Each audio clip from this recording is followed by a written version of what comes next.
Você sabe quem foi Sísifo? Se não sabe, não tem problema, porque hoje vamos falar desse rei malandro da mitologia grega que narra a história desse personagem considerado o mais inteligente e esperto de todos os mortais. Mas como todo bom esperto, uma hora vacila, porque ele desafiou e enganou os deuses. E por isso, recebeu um castigo terrível. E eu vou te contar qual foi esse castigo nesse vídeo. A história de Sísifo foi usada pelo filósofo francês Albert Camus, que representou a história de Sísifo comparado com a inadequação do ser humano em um mundo sufocante, absurdo e sem objetivo nenhum. Alô, você do outro lado da telinha, é um prazer enorme tê-lo conosco.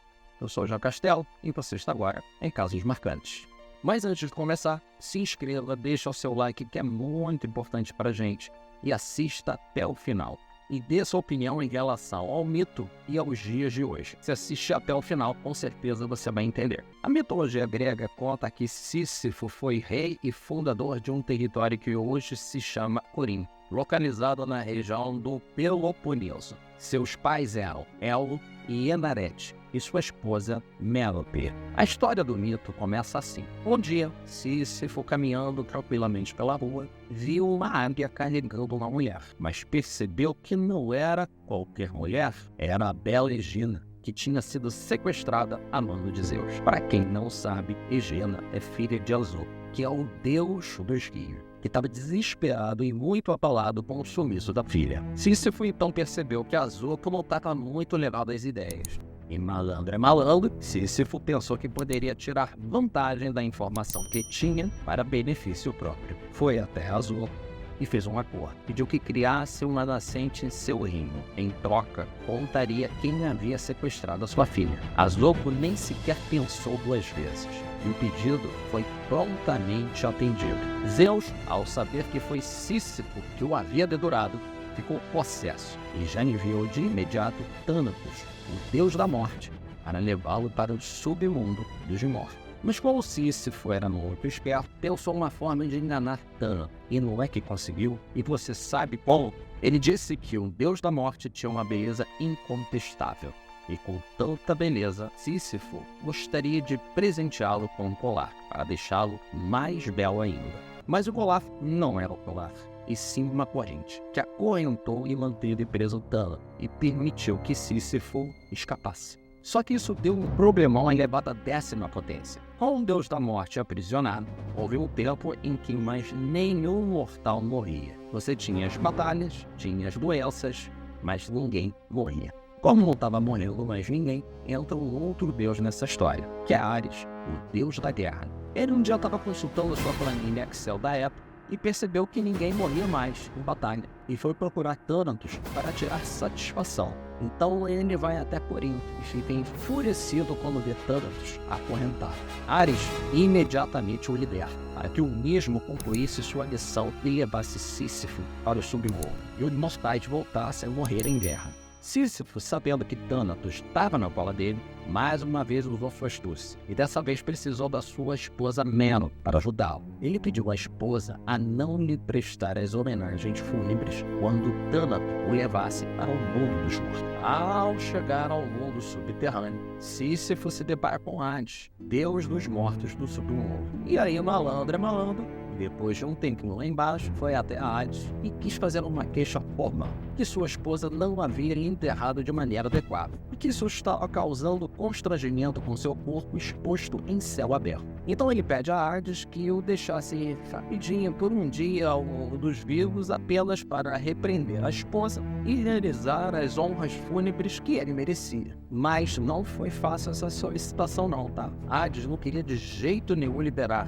Mas Sísifo insistiu, até que Hades não estava mais aguentando o tempo e permitiu essa visita rápida lá no mundo dos vivos.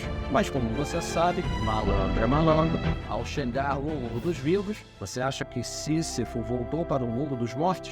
É claro que não. E mais uma vez engana os deuses. Sísifo não perdeu tempo e fugiu com sua esposa. E vou te falar mais, teve uma vida longa, chegando à velhice. Mas como era mortal, um dia foi preciso retornar ao mundo dos mortos. Lá chegando, teve uma surpresa. Ele não se deparou só com Hades, mas sim com todos os deuses que ele havia ludibriado. mas ele não imaginava o que estava prestes a acontecer.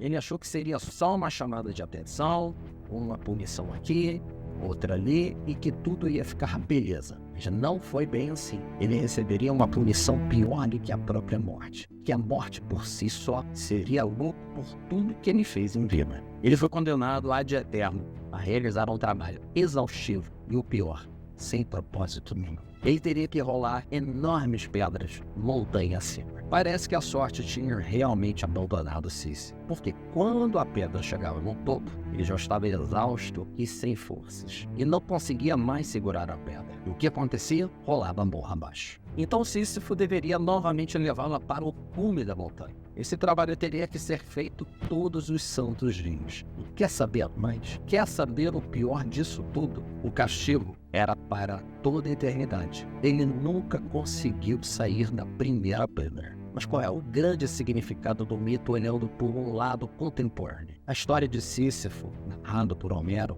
existe desde tempos remotos, tendo origem ainda na antiguidade. Entretanto, essa narrativa revela muitos aspectos que servem como ferramentas para a reflexão de questões dos nossos dias atuais. Percebendo o potencial simbólico dessa mitologia, Albert Camus, um escritor e filósofo francês, nascido em 1913 e faleceu em 1960, usou o mito de Sísifo em seu trabalho. Ele desenvolveu uma literatura que buscava a libertação dos seres humanos e questionava as relações sociais absurdas que rondavam o século XX e que se mantém até os dias de hoje. Uma de suas obras mais famosas é o próprio O Mito de Sísifo, que foi lançada em 1942, no auge da Segunda Guerra Mundial. Nesse ensaio, o filósofo utiliza Sísifo como uma alegoria para tratar de questões existenciais como: qual é o propósito da vida de um homem e de uma mulher? E ele aponta a direção para a inadequação, a futilidade e o absurdo da guerra e das relações de trabalho.